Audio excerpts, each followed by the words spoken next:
Can you imagine this? You have spent years for mastering English.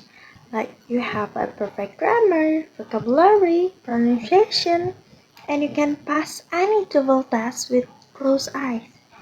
But then you came into a classroom or a meeting with the people that different, totally different cultures, different language or anything. Then you feel freeze. You say in right words, but it's just wrong vibe.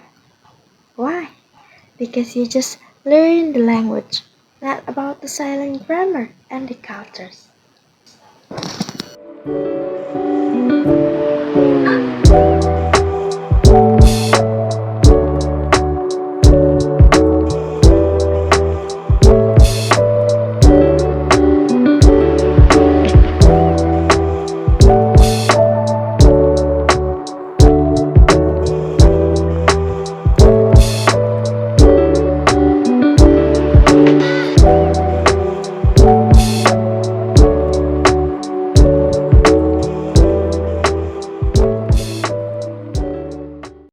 Hi everyone, my name is Fatima Nasidikina and my LIS ID number is 137.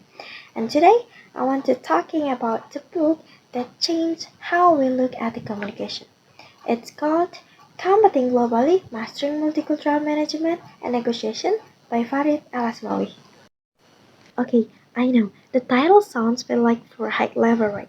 But as someone who's studying English and looking into education, I think this book is like a secret weapon for us because the goal is just to show that in a global world, culturally competent is just important as being fluent. It divides deep into how values from places like US, Japan, and even our home, Indonesia, shape the way they talk, build trust, and connect with each other. Okay, so let's get real. What actually good about this book? First off, it's super practical. Alas Maui doesn't just give you a boring definition, he gives you a stories.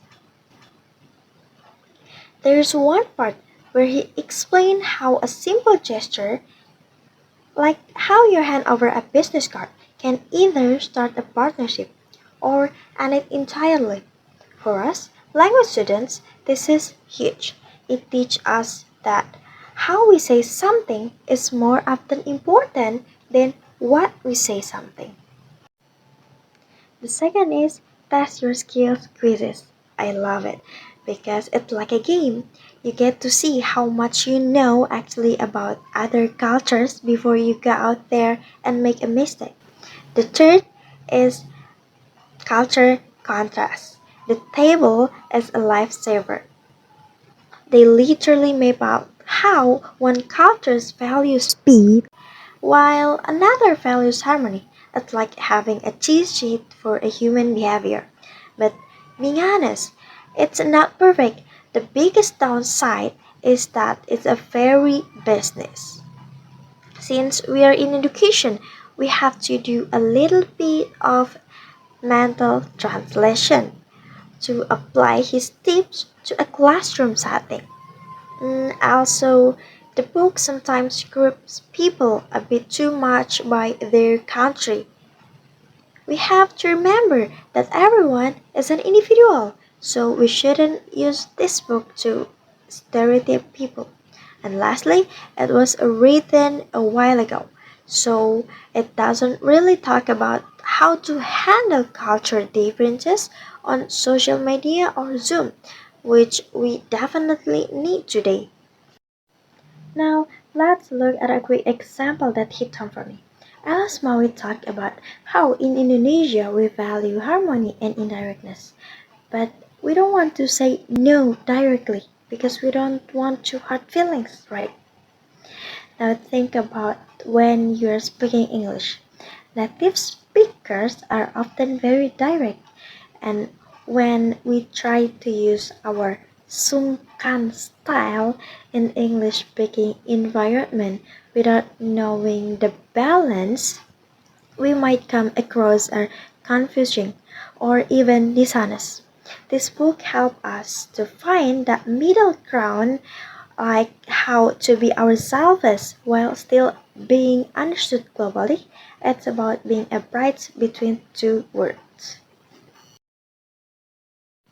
So, for students and future teachers, why we should care about this book? Because our future classroom are not just going to be local, but we're going to be talking with the world. And being a great teacher or great linguist isn't just about correct sentences. It's about empathy. It's about understanding the heart behind the word, and don't just be a working dictionary. Be a cultural expert. So go grab this book, give it a read, and let's breaking down invisible walls. I'm Fatima Nasirikina. Thank you for hanging out with me today. I'm sorry if there is a mistake. And good luck for your studies. See you. Bye bye.